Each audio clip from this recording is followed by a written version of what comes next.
بسم الله الرحمن الرحیم الصلاة والسلام علیک یا رسول اللہ۔ سورہ ملک کے فضائل۔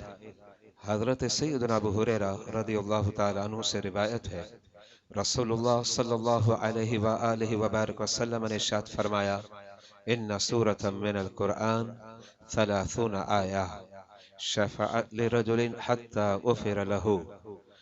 قرآن پاک میں 30 آیات پر مشتمل ایک ایسی صورت ہے جو اپنے قاری کی شفاعت کرے گی یہاں تک کہ اسے بخش دیا جائے گا۔ اس سورہ مبارکہ کا نام سورہ ملک ہے۔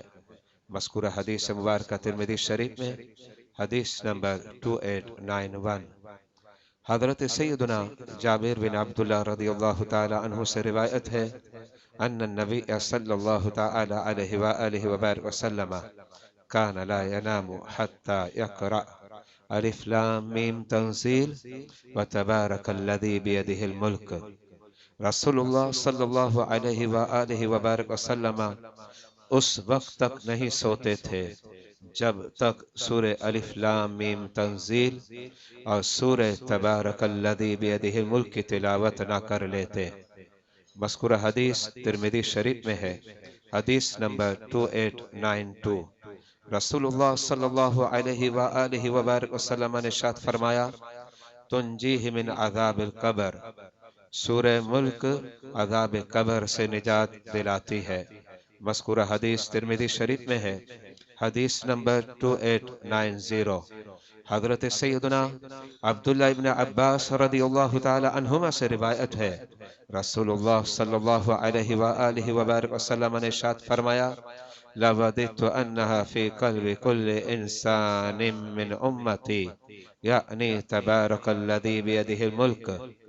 میری خواہش ہے کہ میرے ہر امتی کو یہ سورت یاد ہو، یعنی سورہ ملک۔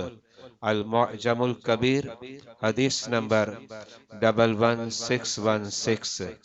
حضرت سیدنا عبداللہ ابن عباس رضی اللہ تعالی عنہما نے ایک شخص کو ارشاد فرمایا، کیا میں تمہیں ایک حدیث تحفے میں نہ دوں جس سے تم مسرور ہو جائے؟ اس نے عرض کی، ضرور کرم فرمائیں۔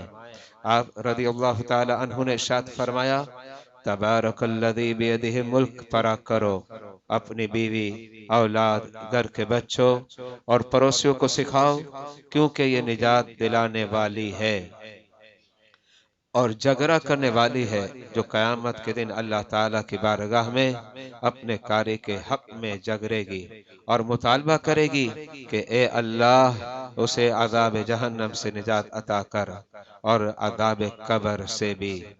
مذکورہ حدیث مبارکہ دور منصور جلد نمبر 8 صفحہ نمبر 231 پر موجود ہے۔ واللہ اعلم بالصواب۔